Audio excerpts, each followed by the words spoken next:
제가 하나님 나라를 생각하면서 먼저 저희들이 하나님 나라를 경험하고 우리 교회가 정말 이런 하나님이 온전히 통치하시고 그분의 권위가, 그분의 주권이 드러나는 교회가 돼야 될 것에 대해서 쭉 말씀드렸습니다. 그리고 가정에서나 직장에서나 교회에서나 사회에서나 우리 그리스도인들은 하나님의 통치와 주권을 인정하는, 그분께 참으로 그분을 권위로 인정하고 그분을 왕으로 인정하고 그분께 순종해야 되는 삶에 대해서 제가 몇 차례 강조하고, 이것이 영적인 전쟁에 있어서 대단히 중요한, 우리가 먼저 해야 될 것들인 것을 말씀을 드려왔습니다.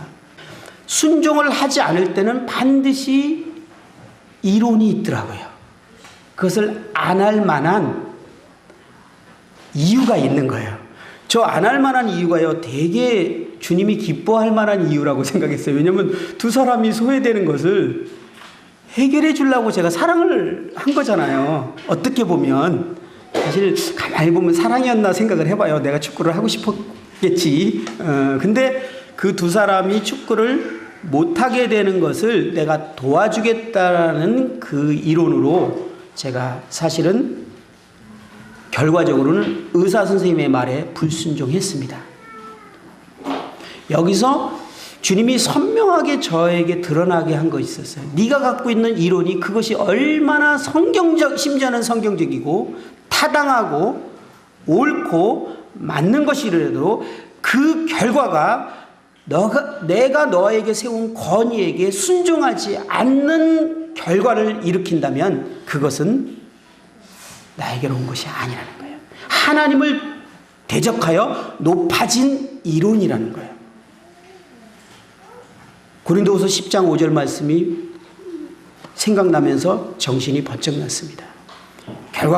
결과적으로는 내가 이 이론 때문에, 이 옳다고 맞는 것 같은 이론 때문에 결과적으로 내가 행한 행위에서는 하나님이 세우신 그 권위를 제가 불순종하게 된 결과가 나타났습니다. 의사 선생님은 분명히 경고를 했습니다. 근데 그때는 의사 선생님이, 저희 주치의 선생님이요, 자세히 뭔가 설명하는 분이 아니세요. 그래서 왜 그런지 설명하라고 하지 말라고만 했는데, 그 말을 하자마자 우리 엄춘우님 자료 찾는데 정말 선수잖아요. 그 자리에서 바로 찾더라고요. 그러니까 딱 형제님이 뭐라 그러냐면, 스테레오들을 6개월 먹으면은 골다공증 걸릴 확률이 50%라고 이렇게 자료에 나온대요. 근데 저는요, 거의 2년을 그것도 고용량으로 먹었어요. 그러면 저는 되게 위험한 사람이죠, 뼈에 대해서.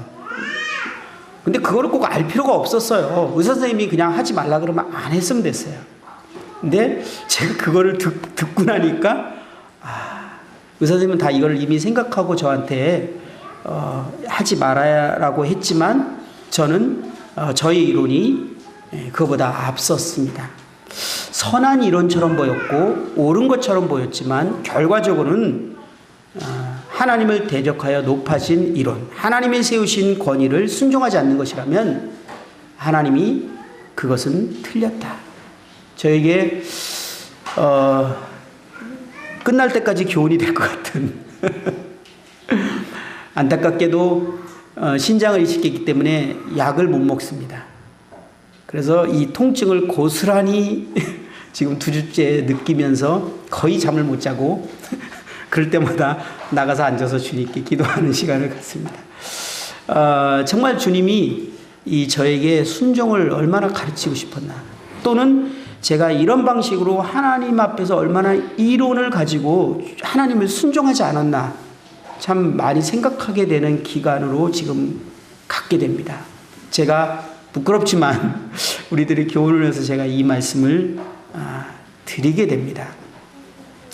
하나님께서는 에덴에서 이 아담을 통해서 하나님 나라를 계획하셨다라는 말씀 드렸습니다. 그분은 하나님 나라를 위해서 이제 창조를 시작했고 결국은 하나님 나라를 이제 계속 꿈꾸셨고, 그분은 이제 하나님 나라가 이제 완성되는 그 계획을 가지고 지금 역사하고 계십니다. 그래서 에덴 동에서 아담을 통해서 이 일을 시작했고, 노아의 홍수 후에 또 인간 정부 지배하에서 하나님 나라를 계획하시고 진행하셨습니다.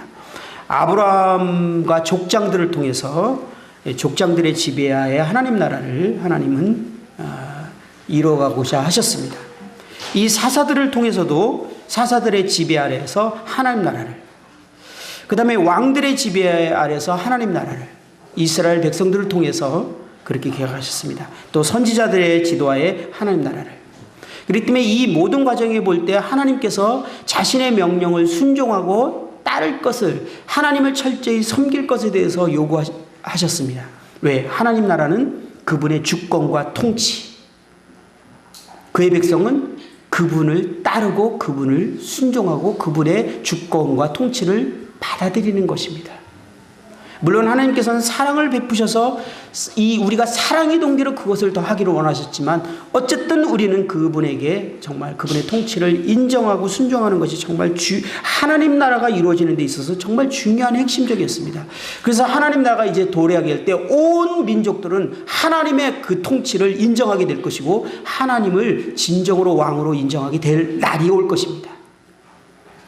그러나 하나님이 이것을 이 땅 가운데 실현하고자 했지만 계속적으로 사람들은 그분의 통치를 거절했고, 하나님 나라가 계속 이제 지연되고 있고, 아직도 온전히 하나님 나라가 이루어지지 않는 것을 우리는 보게 됩니다.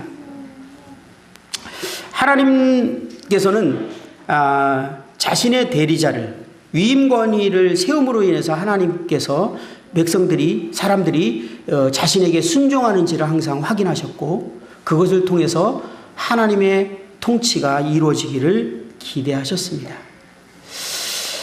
그런 개념으로 성경을, 구약을 이해해 보면 이해하지 못했던 영역들이 이제 풀어지는 것들을 보게 됩니다.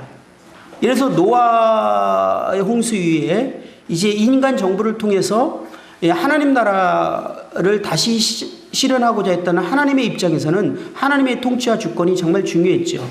거기서 사건을 통해서 하나님의 그 의도를 확인하게 되죠. 그것이 무엇입니까? 노아가 실수하게 되는 장면이 나옵니다. 술 취해서 벌거벗어서 눕게 되고 자기 부끄러움을 드러내는 장면이 나오죠. 노아는 하나님이 이제 세우신 위임 권입니다. 대리자입니다. 그런데 그것을 이제 아들인 함이 그것을 보고 아버지의 그 과실을 덮어주려 하기보다는 그것을 드러내버리는 그런 사건이 일어나죠. 처음에 이 말씀을 읽을 때 아무리 생각해도 노아가 잘못한 것 같은데 왜 함이 이렇게 저주를 심하게 받지? 함은요, 그 후손 대대로 종으로 살도록 이제 저주를 받습니다. 권위를 인정하지 않았던 함이었기 때문에 그의 후손들은 이 땅에 존재하는 한 권위를 인정하면서 살 수밖에 없는 그런 하나님의 징계를 받게 되죠. 왜 하나님이 이렇게 엄하게 이 일들을 다루셨습니까? 함은 하나님의 위임 권위를 보호하고 감싸주기보다는 그의 죄를 드러냈거든요. 사실은 하나님이 거룩하다라는 개념으로만 접근하면 오히려 죄를 심판하시는 하나님이십니다. 그러면 노아가 심판을 받아야 정상이 아닐까, 우리는 생각해 볼 수 있습니다. 그러나 하나님께서는, 하나님의 계획은 그분의 나라입니다. 그분의 통치와 그분의 주권, 그분이 세우신 위임 권위를 통해서 하나님은 통치하시기를 원하셨어요. 그런데 그분이 세우신 위임 권위를 이제 거슬렸던 것이죠. 그분의 위임 권위가 실수했을 때 그것을 이제 가려주기보다는 드러낸 것이죠. 똑같은 사건이 모세에게도 일어나지 않습니까? 그죠? 저희가 앞에 알고 있지만 모세가 이방 여인과 결혼한 것은요, 모세의 실수예요. 잘못한 겁니다. 아무리 생각해도 모세가 하나님의 의도를 벗어나 버렸어요. 그래서 아론과 미리암이 그것을 책망합니다. 근데 단지 그것만 책망하는 장면이 나오지 않고 그 모세의 위임 권위를 이제 그 다루는 표현을 하게 됩니다. 하나님이 누구 편에 섰습니까? 상식적이면 모세 편에 서서는 안 되는 겁니다. 왜냐하면 모세가 실수한 거거든요. 아론과 미리암 형이고 누나예요. 뭐 잔소리 할 수 있지 않습니까? 근데 형인과 누나로서 잔소리를 넘어서서 모세의 권위를 비방하는 표현들을 하는 것을 보게 돼요. 민수기 12장이 나중에 보시면 그 장면이 나오죠. 하나님께서 분명하게 모세의 편에 섭니다.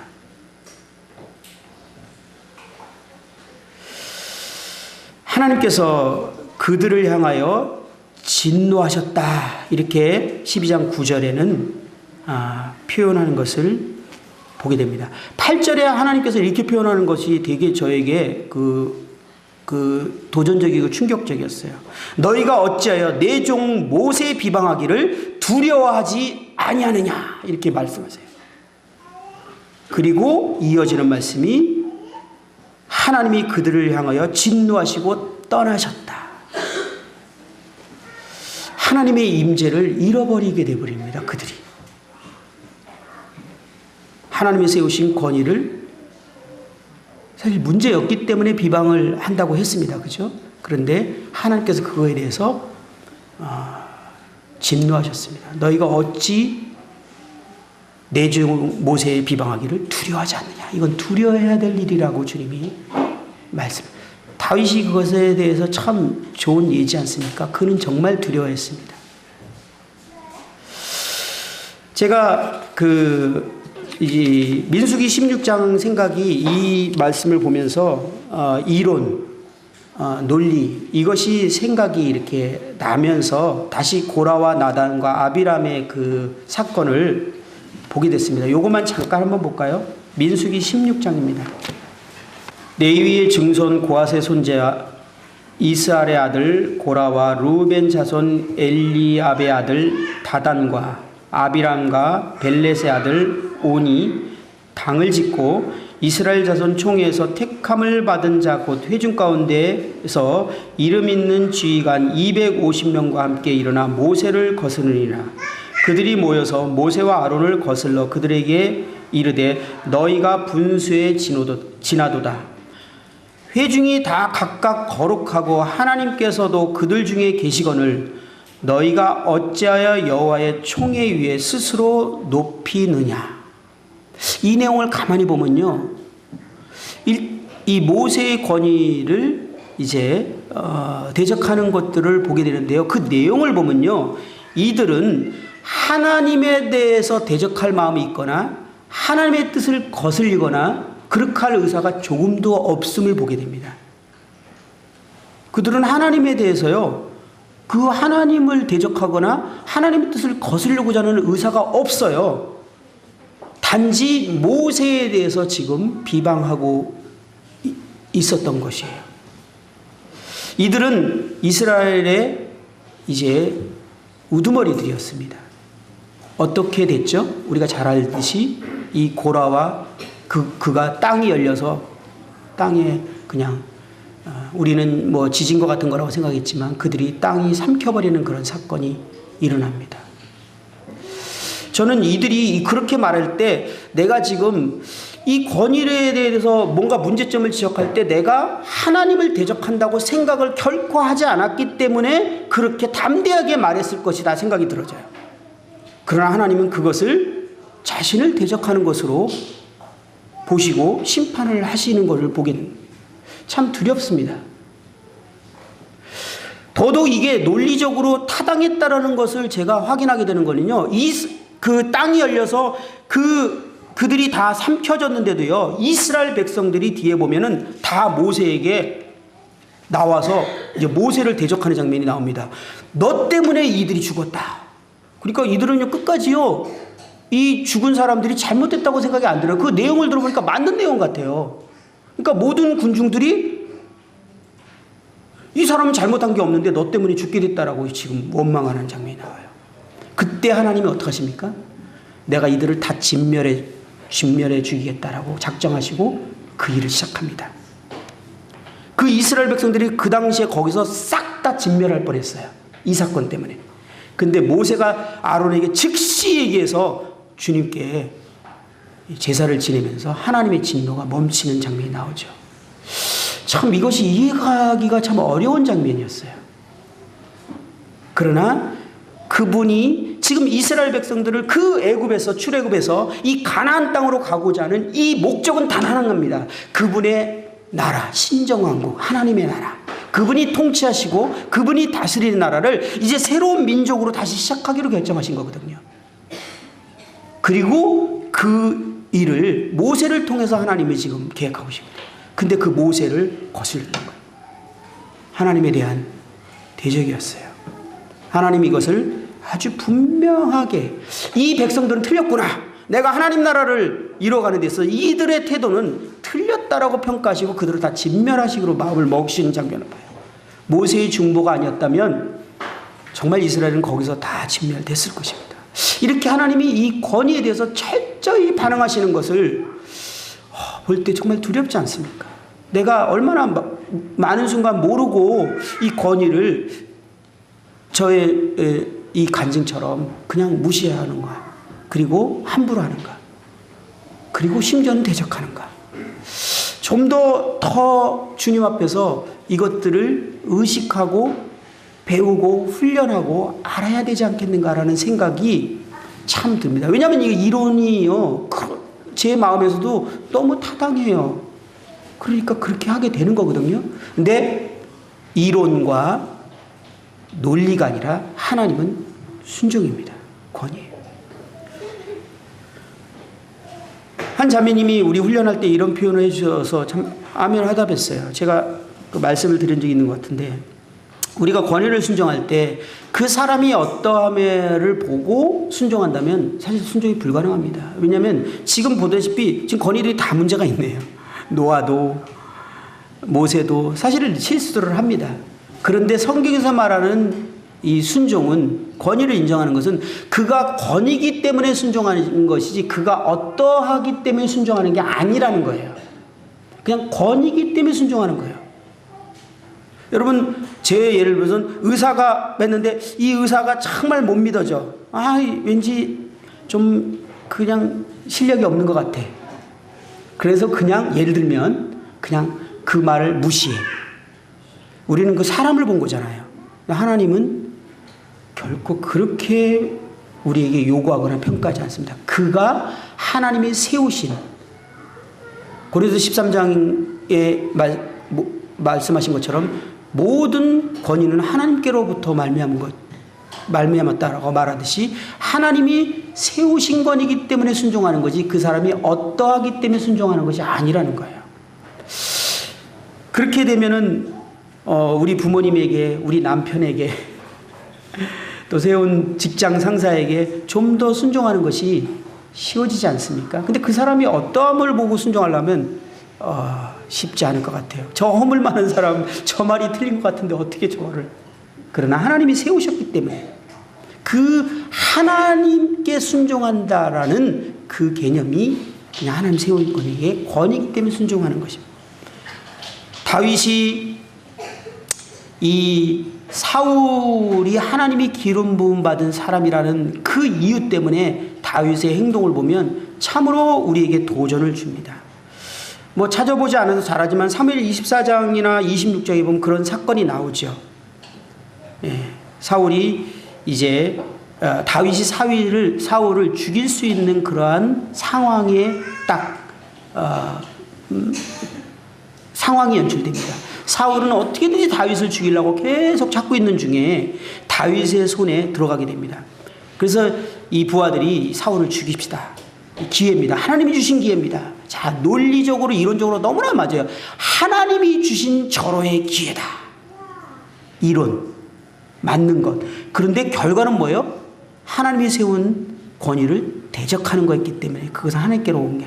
다윗은요 영적으로 깨어 있었어요. 분명했어요. 다윗이 사람들에게 이르되 보소서 여호와께서 당신에게 이르기를 내가 원수를 내 손에 넘기리니 내 생각에 좋은 대로 그에게 행하라 하시더니 이것이 그날이니이다 하니 다윗이 일어나 사울의 겉옷 자락을 가만히 베니라. 그리고 한 후에 사울의 옷자락 뱀으로 말미암아 다윗의 마음이 찔려 자기 사람들에게 이르되 내가 손을 들어 여호와의 기름 부음 받은 내 주를 치는 것은 여호와께서 금하시는 것이니 그는 여호와의 기름 부음 받은 자가 됨이니라 하고, 다윗이 옷자락을 벤 것에 대해서도 이것은 하나님 앞에서 잘못한 것이구나 라는 걸 인식하고 사람들에게 그것을 분명히 말합니다.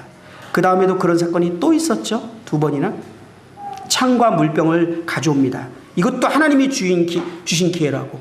그런데 다윗은 결코 그를 치지 않습니다. 더 놀라운 건요, 사울이 블레셋과 전쟁을 하다가 이제 부상을 입은 것을 아말렉 청년이 보고 그 사울을 이제 죽이게 됩니다.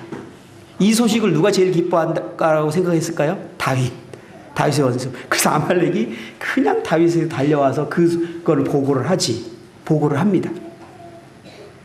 사무엘하 1장 13절에 보면 다윗이 그 소식을 전한 청년에게 묻되 너는 어디 사람이냐? 대답하되 나는 아말렉 사람 곧 외국인의 아들이니라 하니, 다윗이 그에게 이르되 너가 어찌하여 손을 들어 여호와의 기름 부음 받은 자 죽이기를 두려워하지 아니하였느냐 하고, 다윗이 청년 중 한 사람을 불러 이르되 가까이 가서 그를 죽이라 하매 그가 침에 곧 죽으니라. 다윗이 가차없이 그는요 정말 다윗을 위한 행동이라고 생각했고, 다윗에게 보고하면 상을 받을 거라고 생각했지만 다윗은 그 아말렉 청년을 가차없이 죽입니다. 이유는 분명합니다. 하나님이 세운 사람을 네가 감히 치는 것을 두려워하지 않았느냐?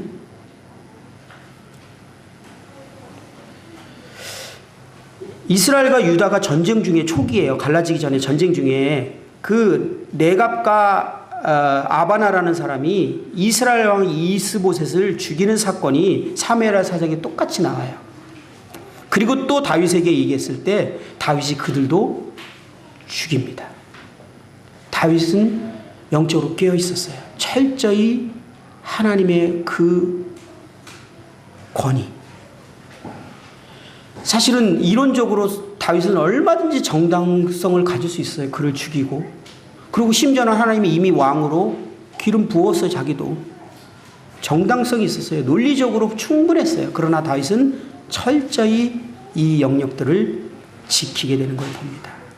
제가 요새 여호수아를 쭉 읽었는데요. 마지막으로 한번 한 구절을 볼까요? 여호수아 10장입니다.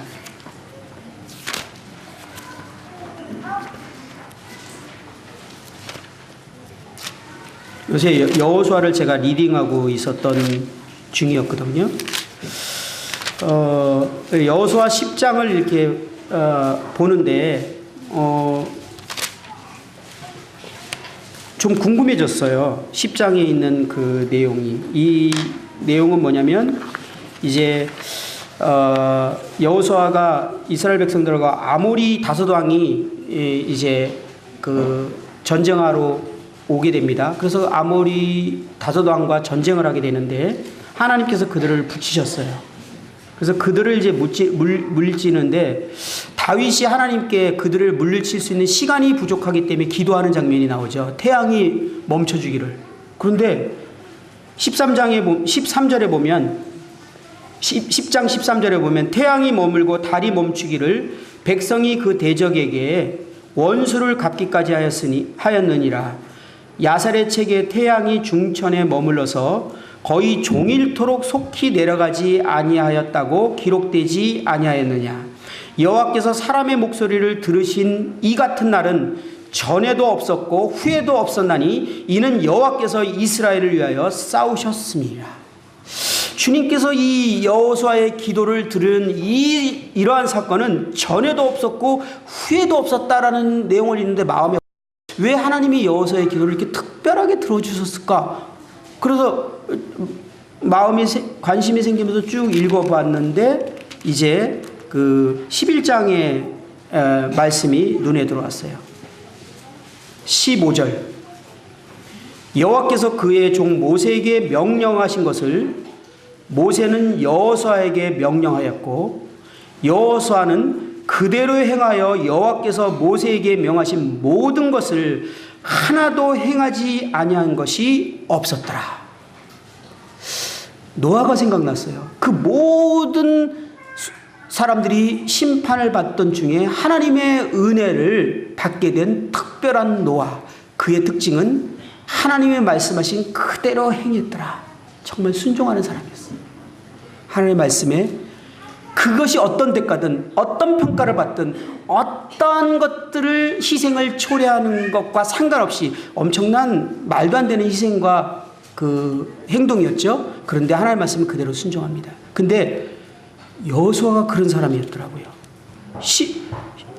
이 말씀을 보니까 여호수아가 그런 사람이었다라는 것을 23절에도 내용을 보면 여호수아가 명하신 그대로 행한 것들을 11장 전체가 그런 내용들이 쭉 표현되는 걸 보면서 제가 마음 가운데 참 하나님께서 하나님을 순종하고 그것이 이론적으로 이해가 되든 안 되든 그것이 우리에게 어떠한 대가가 치루어지든 우리의 상식, 우리의 논리, 우리의 이론을 가지고 있는 한 우리는 하나님께 순종할 수 없다라는 것도 깊이 생각하게 됩니다. 왜? 이론이 항상 하나님을 대적해요. 논리가 권위를 불순종하게 만들어요. 이 논리가 아닌 하나님의 그 말씀을 그대로 그리고 하나님이 세운 권위를 그대로 순종하는 것이 우리 육신의 본능에서는 정말 불가능한 것만큼 어려운 문제지만 하나님은 이것을 우리에게 훈련하기를 원하시고 영적인 전쟁에 있어서 이게 얼마나 중요한 요소인지를 주님이 말씀하실 뿐만 아니라 그렇게 순종하는 자에게 하나님이 그 기도를 응답하시는, 저희들은 영혼을 위해서 지금 기도하고 있습니다. 우리 기도의 응답에 하나님이 역사하실 수 있는 중요한 원리를 보게 된 겁니다. 우리가 하나님의 그분의 뜻에 순종하는 자로 기도할 때 하나님이 전에도 없었고 후에도 없었던 그 기도 응답을 하시게 되는 것을 보게 됩니다. 성경에는 한 사람이 순종하지 아니함으로 많은 사람이 죄인 된 것 같이 한 사람이 순종함으로 많은 사람이 의인이 됐다라고 말씀하고 있습니다. 첫사람 아담이 하나님의 권위에 순종하지 않으므로 많은 사람이 죄 있는 것 같이 그리스도께서 순종하심으로 많은 사람이 의인이 되었습니다. 그 순종을 통해서. 그러면 저희들의 순종을 통해서도 동일하게 하나님이 열매를 맺게 하지 않겠습니까? 이 순종은 결코 죽음을 선택하지 않고서는 할 수 없는, 내 이론과 내 뜻과 내 생각을 포기하지 않고서는 순종할 수 없는 것이 순종할 수가 없습니다. 그래서 열매 맺는 비결은 자기가 죽는 거라고 하지 않습니까? 부인되는 것. 많은 씨앗들이 죽었을 때 열매를 맺는 것처럼 자기 생각과 자기 뜻이 부인되고 자기의 생각이 내려놔지고 자기의 자아가 거절이 되고 하나님께 순종하고자 선택했을 때 주님처럼 그것이 우리의 논리와 이론을 넘어서서 하나님 말씀이기 때문에 그가 하나님이 세운 권위이기 때문에 순종할 때 우리에게 얻어지는 결과는 무엇일까요? 많은 열매. 주님께서 순종하심으로 많은 사람이 의인이 된 것처럼 우리의 주변에 많은 사람들이 의인이 되지 않겠습니까? 그래서 바울은 말했습니다. 너희 안에 이 마음을 품으라. 오늘도 기도 예배 시간에 또 나왔죠. 하나님께서 주님께서 죽기까지 순종하셨던 그것을 우리에게 본받으라고 말씀하십니다. 그렇기 때문에 우리가 주님으로 충만하다는 것은, 그리스도로 살아간다는 것은, 성령으로 충만하다는 것은 순종으로 충만한 것입니다. 이론은 선악을 알게 하는 나무를 따먹은 아담으로부터 온 생명입니다. 옳고 그른 거, 논리, 이론, 선악, 이렇게 살아가는 것은요 결코 순종할 수 없고 자기를 부인할 수 없고 많은 열매를 맺을 수 없는 삶이에요. 이건 하나님 나라 원리가 아니에요. 하나님 나라 원리는 옳고 그른 게 아닙니다. 이론이 아니에요. 순종이에요. 그리고 순종을 통해서 많은 열매를 맺는 것이 주님이 사신 삶이고 우리에게 요구된 삶이 아닌가. 자, 우리에게는 치열한 영적 전쟁이 있습니다. 우리는 전쟁터에 있습니다. 지금 사단은 맹렬하게 영혼들을 하나님께로 가지 못하도록 막고 있고 우리는 기도하고 있습니다. 우리는 기도할 뿐만 아니라 이 영적인 싸움을 승리하기 위해서 순종하는 삶을 행해야 되지 않겠습니까? 이론 논리가 아닌 하나님 앞에 순종. 사단의 주된 전략은 우리가 이 교회의 하나됨을 깨고 이 하나됨을 통해서 영적인 그 전쟁이 효과적으로 된다는 걸 알기 때문에 하나됨을 깨고, 두 번째는 하나님의 원리인 순종이 아니라 옳고 그름의 사단의 원리를 가지고 살아가게 하고, 그 다음에 세상을 사랑하게 하면서 우리로 하여금 패잔병이 되도록 하는 것이 사단의 목표입니다. 더 이상 우리는 여기에 속지 말고 영적 전쟁에서 승리하는 저와 여러분들이 되기를